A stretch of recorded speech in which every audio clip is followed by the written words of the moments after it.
할렐루야. 오늘 2부 예배에 나오신 여러분 모두를 주의 이름으로 축복하고 환영합니다. 우리 옆에 있는 분들과 함께 인사 나누겠습니다. 사랑합니다. 축복합니다. 사랑합니다. 축복합니다. 아멘. 우리가 그동안 족장들의 이야기를 시리즈로 해서 계속해서 말씀을 나눴는데, 오늘은 잠시 그 시리즈를 쉬고 오늘 호세아서에 있는 본문의 말씀을 가지고 함께 은혜를 나누려고 합니다. 여러분께서 오늘 주님께 주신 그 말씀을 향하여서 믿음의 귀를 활짝 열고 하나님 앞에 믿음으로 반응한 여러분 될 수 있기를 바랍니다. 미국의 어느 아파트에서 불이 났어요. 불길을 잡을 수 없을 만큼 불이 번져갔습니다. 누가 신고했는지 소방차가 급히 달려왔고 진화 작업을 시작을 했지만 불길을 잡을 길이 없었습니다. 그때 한 사람이 달려와서는 급하게 이야기하기를 저 아파트에 아직 대피하지 못한 사람이 있다는 거예요. 하지만 그 불길 속에서 소방관들도 들어갈 수가 없었습니다. 몇 시간 동안의 진화 끝에 비로소 불길을 잡았습니다. 진화가 어느 정도 이루어지고 나서 소방관들이 달려 들어갔어요. 그리고 열심히 시신을 찾아봤지만 찾을 수가 없었습니다. 그런데 화장실에 엎드려져 있는, 그것도 변기 위에 엎드려져 있는 한 여인의 시신을 봤어요. 그래서 그 시신을 이제 들것에 들고 나가려고 하는데, 아니 이게 웬일이에요? 그 변기 안에 어린 아기가 있는 겁니다. 이 여인이 그 아기를 살리기 위해서 이 불길 속에서 어떻게 할까 고민하다가 그 아이를 변기 속에 넣고 온 몸으로 그 변기를 끌어안고 죽은 거예요. 놀라운 사랑이 아닐 수 없습니다. 아기를 살리기 위해서라면 자기의 목숨조차 포기할 수 있었던 그 어머니의 사랑, 그 어머니의 사랑 앞에 우리의 눈시울이 뜨거워질 수밖에 없죠. 우리는 여기서 하나님의 사랑을 다시 한번 생각해 볼 필요가 있습니다. 하나님께서는 오늘 저와 여러분을 위해서 이 땅에 낮고 천한 이 자리에 인간의 육신을 입고 찾아오셨습니다. 그리고 십자가에 당신의 몸과 그리고 살과 피를 다 찢기고 내어주셨어요. 이 하나님의 놀라운 사랑을 이해한다는 게 사실은 쉽지 않습니다. 사람은 자기가 겪어본 것 아니면요 이해하기가 쉽지 않아요. 그래서 우리나라 속담에 젊어서 고생은 사서도 한다고 그러잖아요. 젊어서 이런 일 저런 일 다 겪어보고 그래야 이제 늙어서 나이 들어 다른 사람들의 하는 이야기들을 가슴 깊이 공감하고 이해할 수 있는 거지요. 오늘 하나님의 이 놀라운 이 사랑을 우리가 직접 겪어보지 않았기 때문에 우리가 이해한다는 게 어렵지만, 우리 인간사 하나님의 이 놀라운 사랑을 이해할 수 있는 가장 좋은 사례가 있다고 한다면 바로 부모님의 사랑, 이 어머니의 사랑이 아닐까 싶습니다. 특별히 성경에서 이 하나님의 사랑을 표현하기 위해서 좋은 본문 하나를 우리에게 주셨어요. 그게 뭐냐면 누가복음 15장에 등장하는 돌아온 탕자의 비유입니다. 여러분 너무나 잘 아는 본문 말씀이죠. 어떤 사람이 아들 둘이 있었어요. 그 둘째 아들이 어느 날 아버지에게 와서는 아버지께서 언젠가 저희한테 유산을 줄 것 아닙니까? 그렇다면 이왕에 주실 거 미리 주셔서 제가 젊어서 그거 가지고 좀 나가서 사업도 해보고 장사도 해보고 그래서 돈을 좀 벌고 싶습니다 하면서 아버지를 졸라서 그 유산을 받았어요. 그리고 집을 떠났습니다. 근데 집을 나간 아들은 세상이 이렇게 호락호락하지 않다는 것을 겪게 되지요. 집안에 있을 때는 온실의 화초처럼 자랐는데 밖에 나가고 나니까 이게 사업도 쉽지 않고 그리고 수많은 달콤한 유혹들이 있는 거예요. 그래서 집을 나간 이 아들은 장사를 하기는커녕 허랑방탕하게 살다가 아버지한테 받았었던 그 유산들을 다 날리고 말았습니다. 그리고는 이 집 저 집 돌아다니면서 빌어먹는 신세가 됐어요. 그 고생을 하다 보니까 그제서야 이 아들이 아버지 생각이 났습니다. 내 아버지께로 돌아가야 되겠다. 아버지 앞에 돌아갈 때 아버지한테 받은 유산 이미 다 이렇게 날려버렸으니 아버지한테 아들로서 받아달라고 얘기하기는 차마 염치도 없고 종으로라도 받아달라고 해야 되겠다. 이렇게 생각하며 집으로 돌아갔어요. 그런데 아버지는요, 자식이 나간 이후부터 그 허전한 가슴을 메울 길이 없어요. 그래서 해가 뉘엿뉘엿 기울 쯤이면 아들이 잘 있는지 걱정이 되고 혹시나 아들이 돌아올지 몰라서 늘 문 밖에서 저 멀리 동구 밖을 바라봤습니다. 오늘이나 내일이나 혹시 아들이 오지 않을까. 근데 어느 날 갑자기 아들과 비슷한 모습이 보여요. 급한 마음에 뛰어갔습니다. 아들이에요. 너무너무 기뻤어요.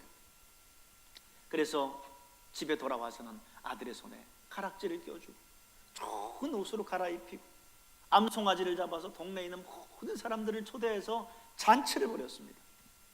이 아버지의 눈에는 쫄딱망한 거지꼴이 된 이 아들의 모습이 보이는 게 아니라 죽었다가 살아 돌아오고 잃었다가 찾은 아들의 모습만 보이는 거예요.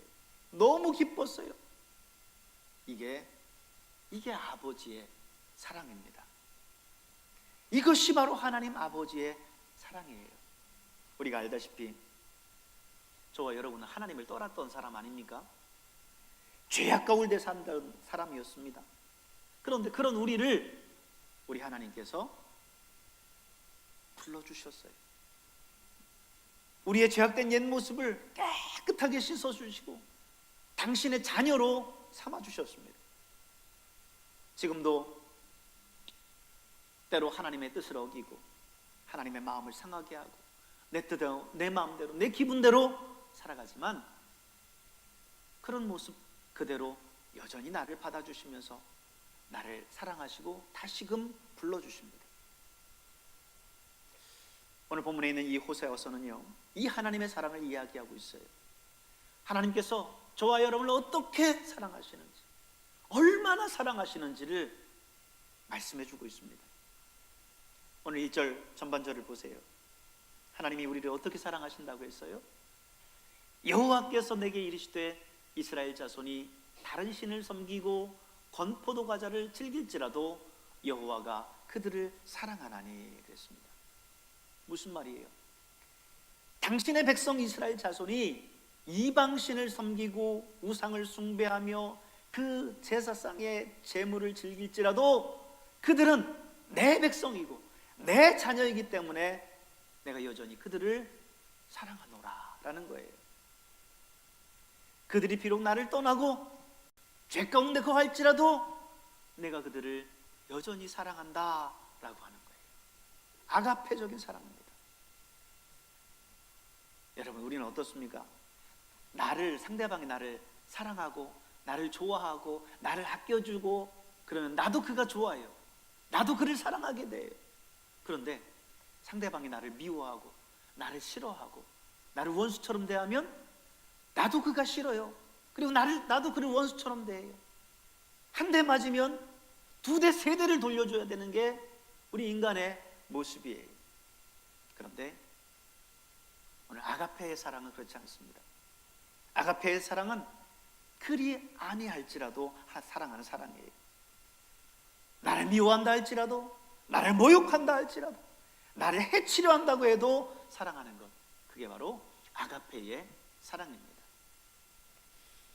여러분, 이 사랑은 십자가의 사랑에서 절정을 이루고 그 십자가의 사랑에서 우리에게 명확하게 표현해주고 있습니다. 자신을 채찍질하고 모욕하고 십자가에 못 박는 그 사람들을 향해서 예수님 어떻게 해요? 하나님 앞에 기도합니다. 아버지요, 저들의 죄를 용서해 주시옵소서. 저들이 지금 하는 일을 저들이 알지 못합니다. 저들이 지금 하나님의 아들 예수를 십자가에 못 박고 있다는 사실을 모르고 하는 겁니다. 저들을 용서해 주십시오. 그렇게 기도하고 있어요.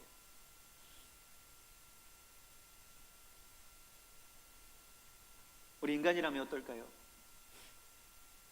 내가 귀신이 돼서라도 너를 가만두지 않을 거야. 너희 집안을 쑥대밭으로 만들어 놓을 거야 하면서 저주를 하면서 죽지 않겠습니까? 그런데 예수님은 그러지 않았어요. 오히려 기도하고 그들의 용서를 위해서 기도했습니다. 하나님은 오늘 호세아를 통해서 이 하나님의 사랑을 이스라엘에 보여주고 있어요. 보통 하나님께서 이스라엘 백성들에게 당신의 말씀을 전하실 때는 어떻게 하십니까? 선지자를 부르세요. 그리고 하나님이 그 선지자에게 말씀하세요.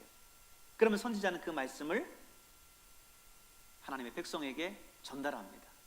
그래서 성경의 기록들을 보면 여호와의 말씀이 선지자 예레미야에게 임하여 가라사대, 이렇게 보통 기록되잖아요. 보통 하나님의 말씀이 주어지는 방식은 그런 방식이에요. 그래서 선지자가 그 얘기를, 말씀을 들으면 그 말씀을 백성들에게 선포합니다.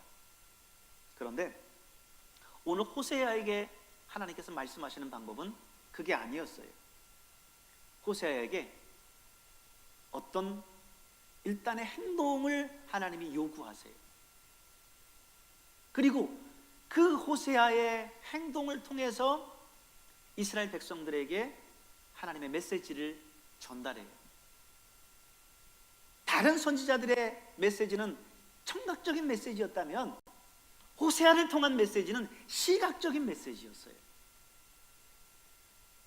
그래서 오늘 하나님은 호세아에게 한 가지 메시지를 전합니다. 1절 후반절에 있는 말씀이죠.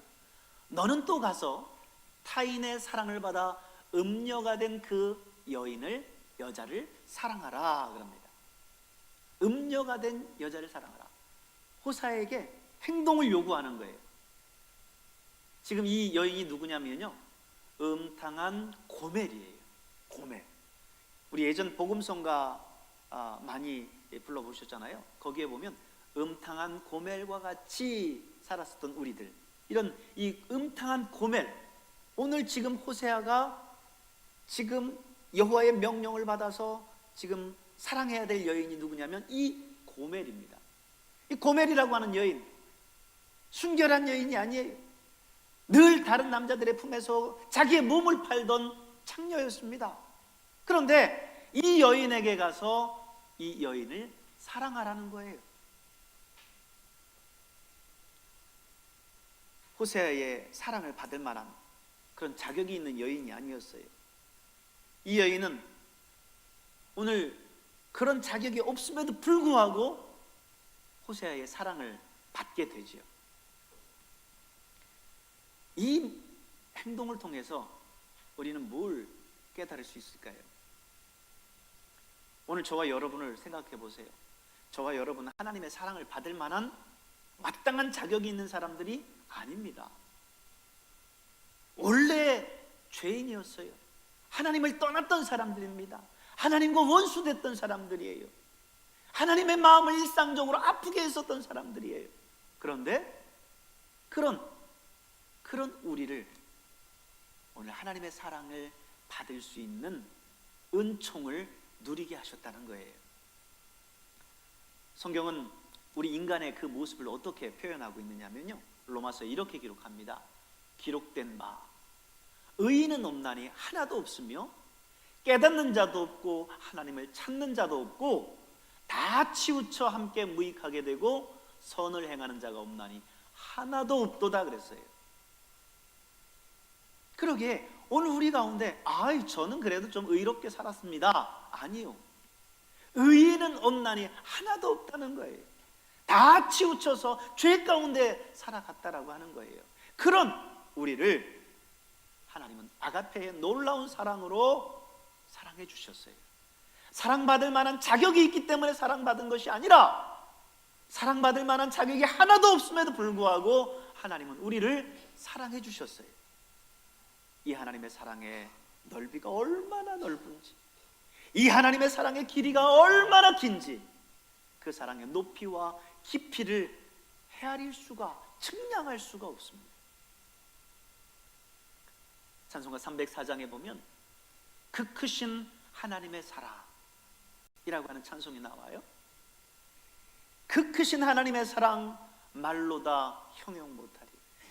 하늘을 두루마리 삼고 바다를 먹물 삼아도 한없는 하나님의 사랑 다 기록할 수 없겠네. 하나님의 크신 사랑 그 어찌 다 쓸까? 저 하늘 높이 쌓아도 채우지 못하리. 여러분, 그렇습니다. 여러분, 하늘이 얼마나 넓어요. 그런데 이 넓은 하늘을 두루마리 삼아서 하나님의 사랑을 기록한다 할지라도 그 하늘이 부족하다는 거예요. 오대양 바다가 얼마나 넓어요. 그 바닷물을 다 먹물 삼는다 할지라도 하나님의 사랑을 다 기록하기에 부족하다는 거예요. 그래서 이 하나님의 사랑은 형용할 수 없다. 우리의 인간의 제한된 언어로서 표현할 수 없는, 다 표현할 수 없는 것이 바로 하나님의 사랑이다라는 것입니다. 근데 여러분, 이 사랑이라고 하는 것은요, 그냥 말로만 되는 게 아니에요. 이 사랑이라고 하는 것은 반드시 대가가 필요합니다. 지불해야 될 값이 필요하다는 거예요. 그저 사랑한다고 말한다고 해서 사랑이 아니에요. 사랑한다면 그 사랑을 위해서 대가를 지불할 수 있어야 돼요. 오늘 본문 2절을 보세요. 호세아가 하나님의 명령에 따라서 음탕한 여인을 사랑함으로써 지불해야 될 대가가 있었어요. 보세요. 내가 은 15개와 보리 한 호멜 반으로 나를 위하여 그를 사고 그랬습니다. 지금 호세아는요, 15개하고 보리 한 호멜 반을 가지고 가서 창녀가 되어져 있는 그 여인을 지금 기둥서방에게 어쩌면 사가지고 오는 거예요. 오늘 이쯤 이 은 15개와 보리 한 호멜 반이라고 하는 것은요, 당시 가격으로 환산하면 한 30세겔 정도가 되는데, 이 30세겔은 당시 고대 근동에 노예를 한 사람을 살 수 있는 가격이라는 거죠. 호세아는 지금 이 30세겔을 지불하고 도무지 호세아의 사랑을 받을 만한 자격이 없는 그 여인을 사왔어요. 정결한 신부를, 신부 지참금을 주고 사온 게 아닙니다. 창녀 중에 창녀인 고멜을 사왔어요. 여러분, 우리 하나님께서 우리를 위해서 치르신 사랑의 대가를 생각해 보십시오. 그저 30세겔이 아니에요. 은 15개와 보리 한 호멜 반이 아니에요. 하나님은 우리를 사시기 위해서 이 세상의 그 어떤 것과도 비교할 수 없는 당신의 생명을 십자가에 지불하셨어요. 십자가 위에서 당하신 그분의 그 고난, 그 고통, 십자가에 쏟으신 그 모든 물과 피, 그것이 우리를 사랑한 하나님의 사랑의 대가였습니다. 예수님은 그래서 십자가 위에서 그 모든 당신의 대속사역을 마치시고 말씀하시기를 다 이루었다 말씀하셨습니다. 다 이루었다. 이 다 이루었다라고 하는 말은요, 헬라어 원문에 의하면 테텔레스타이라는 말입니다. 이 테텔레스타이는 상업적인 용어인데 값을 다 지불했다라고 하는 의미예요. 오늘 예수님께서 십자가 위에서 당신의 대속의 사역을 마치신 후에 내가 인류를 구원하기 위해서 치러야 될 이 사랑의 대가, 사랑의 값을 다 지불했다 하고 십자가에서 운명하신 겁니다. 예수 그리스도께서 치르신 이 사랑의 대가, 이 사랑의 대가는요, 이사야서에서 잘 예언해주고 있어요. 이사야는 53장 5절에 예언하기를 이렇게 예언했어요. 그가 찔림은 우리의 허물 때문이요, 그가 상함은 우리의 죄악 때문이라. 그가 징계를 받음으로 우리가 평화를 누리고 그가 채찍에 맞음으로 우리는 나음을 받았도다 그랬습니다. 예수님께서 가시면류관을 쓰심으로 찔리셨어요. 옆구리에 창 받으심으로 상하셨어요. 십자가에서 징계를 받아야 할 그 징계를 예수님이 받으셨습니다. 로마 군병의 그 날카로운 채찍을 온 몸에 맞으셨어요. 그리고 그 사랑의 대가를 지불하셨습니다. 사랑은 단순한 입술의 고백이 사랑이 아닙니다. 그래서 요한 1서 3장 18절은 이렇게 표현합니다. 자녀들아, 우리가 말과 혀로만 사랑하지 말자. 오직 행함과 진실함으로 하자 그랬습니다. 입에 발린 말이라는 표현이 있죠. 그저 입술에만 있는 그런 언어가 아니라 우리의 행동과 우리의 삶 속에서 진정한 하나님의 그 사랑을 행하자라고 하는 표현이에요. 그렇습니다. 사랑은 입술의 고백이 아닌 우리의 행함과 진실함입니다. 주님이 여러분을 그렇게 사랑하셨어요. 큰 대가를 지불하시면서 여러분을 사랑하셨어요. 그렇다면 여러분, 그 주님을 사랑하십니까? 그 주님을 사랑한다라고 고백하십니까? 우리의 이 고백 속에서도 그 대가가 필요하다는 거예요. 요한복음 21장에 보면 부활하신 예수님이 시몬 베드로에게 나타나서 묻습니다. 요한의 아들 시몬아, 내가 이 사람들보다 나를 더 사랑하느냐? 요한의 아들 시몬아, 네가 나를 사랑하느냐? 요한의 아들 시몬아, 네가 나를 사랑하느냐? 3번을 연거푸 베드로에게 물어요. 베드로는요, 그때가 언제였느냐면 예수님이 십자가에 못 박히기 위해서 체포당하셨습니다. 제사장의 뜰에 있어 신문을 받습니다. 뜰 한쪽 곁에서 몰래 멀찍이 예수님을 따라가서는 그곳에서 불을 쬐면서 눈치를 살피면서 예수님의 그 모습을 지켜보고 있었습니다. 그때 제사장의 종 가운데 하나가, 여종 가운데 하나가 당신 예수를 쫓던 그 예수당 아니냐라고 이야기했어요. 주변의 사람들의 이목이 집중됐습니다. 그러자 베드로가 아니다. 나는 예수를 알지 못한다. 베드로가 예수를 부인했을 뿐만 아니라 성경은 기록하기를 저주를 하면서 부인했다고 했어요. 예수님에게 입에 담을 수 없는 욕을 하면서 예수님을 부인했다는 거예요. 자신이 거기에서 체포되지 않기 위해서, 자신이 거기에서 피해를 당하지 않기 위해서 예수를 모욕하면서 그는 거기에서 예수를 부인했습니다. 그때 이제 이후 베드로는 자신의 그 모습이, 부인했던 그 자신의 행실이 후회되고 또 후회됐어요. 예수님이 십자가에 못 박혀 돌아가셨고 제자들은 뿔뿔이 흩어졌습니다. 베드로 역시 자신의 고향 갈릴리로 돌아왔습니다. 그런데 예수님은 사흘 후에 부활하셔서 베드로가 있는 갈릴리에까지 찾아오셨습니다. 그리고 베드로에게 나타나셨습니다. 그리고 베드로에게 묻는 거예요. 요한의 아들 시몬아, 네가 나를 사랑하느냐? 베드로는 그때 다시는 내가 예수를 부인하지 않겠다라고 하는 믿음의 각오를 가지고 입술을 깨물며 예수님께 고백한 거예요. 주님, 내가 당신을 사랑하는 것을 주님이 아시지 않습니까? 17절 후반절, 주여 그렇습니다. 내가 주를 사랑하는 줄을 주께서 아십니다 했어요.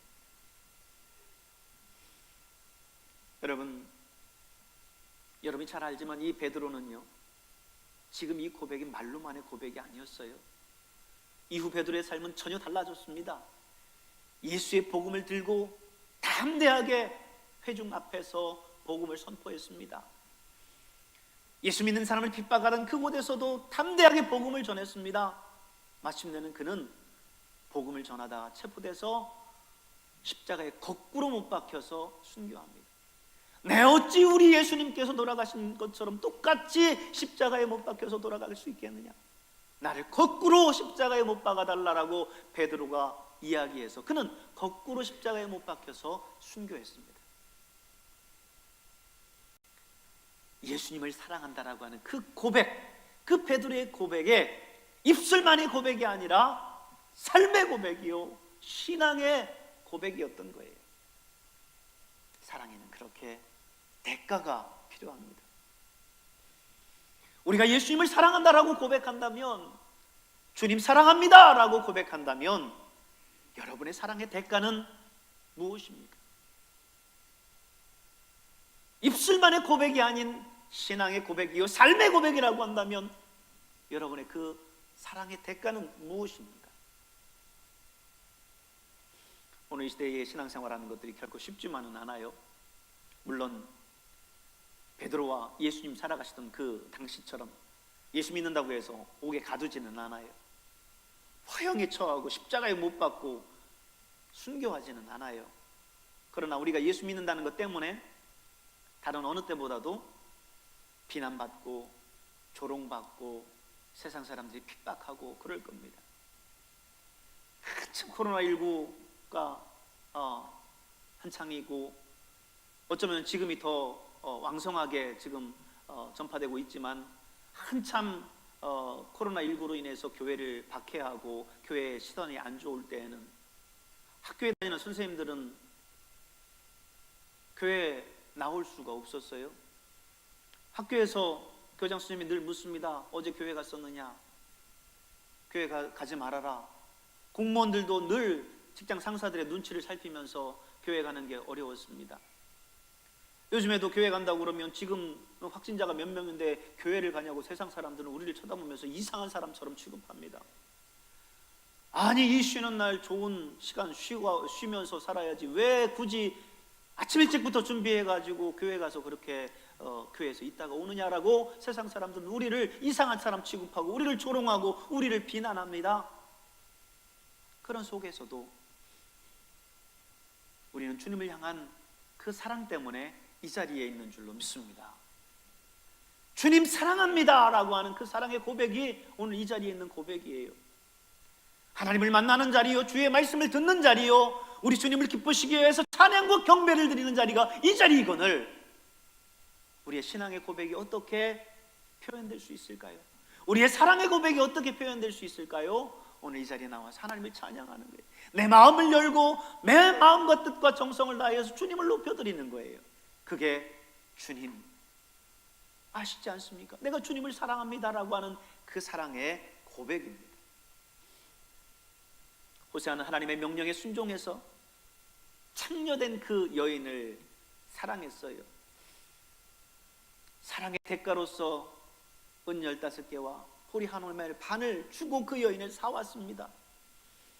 정말 정결한 여인, 순결한 여인, 좋은 이쁜 여인 사온 게 아니라 하나님의 명령에 따라서 그저 내 마음과 상관없이 그를 사오라고 해서, 그를 사랑하라고 해서 그를 사랑하고 그를 사왔습니다. 3절을 한번 보시겠습니다. 너는 많은 날 동안 나와 함께 지내고 음행하지 말며 다른 남자를 따르지 말라. 지금 호세아는 그 여인을 데리고 와서 이제는 과거의 그런 모습으로 돌아가지 말아라. 나와 함께 이제 마음 잡고 가정생활 잘하고 서로 사랑하면서 하나님의 뜻이니 그 뜻 순종하면서 살아가자 라고 지금 이야기를 하고 있는 거예요. 여러분, 하나님은 우리를 사랑하셨어요. 십자가의 그 사랑의 대가를 지불하시고 우리를 사셨어요. 그러기에 오늘 우리는 이제 하나님의 소유입니다. 하나님의 것입니다. 그러기에 하나님께서 오늘 우리에게 말씀하세요. 이제 세상 가운데 가지 말아라. 이제 과거의 그 죄악의 자리로 돌아가지 말아라. 이제 나와 함께 이 천국의 삶, 천국 백성의 삶, 하나님의 자녀의 삶을 살아가면서 저 천국을 향해서 나아가자꾸나. 하나님께서 오늘 우리에게 말씀하세요.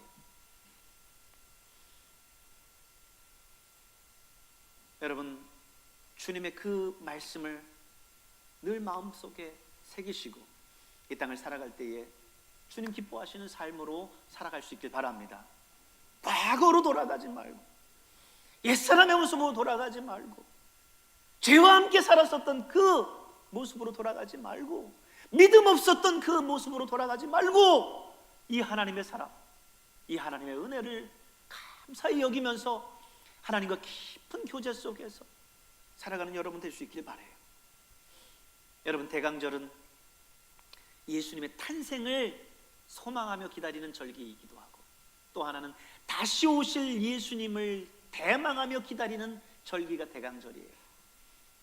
이제 예수님께서 이 땅에 다시 재림하실 겁니다. 그 재림의 주로 맞을 때 우리는 어떻게 해요?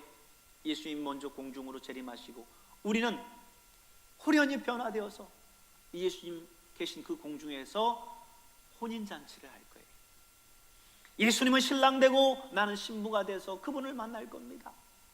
정결한 신부의 모습으로 우리가 주님을 맞아야 될 것 아니겠어요? 주님 오실 그날에 세상과 함께 있었던 내 모든 것들 다 끊고 과거의 내 삶과 다 결연히 단절하고 주님을 향한, 신랑을 향한 그 순결한 마음으로 준비하는 신부처럼 오늘 다시 오실 주님을 기대하면서 이 대강절을 보내시는 여러분 될 수 있기를 주님의 이름으로 축복합니다. 기도하겠습니다.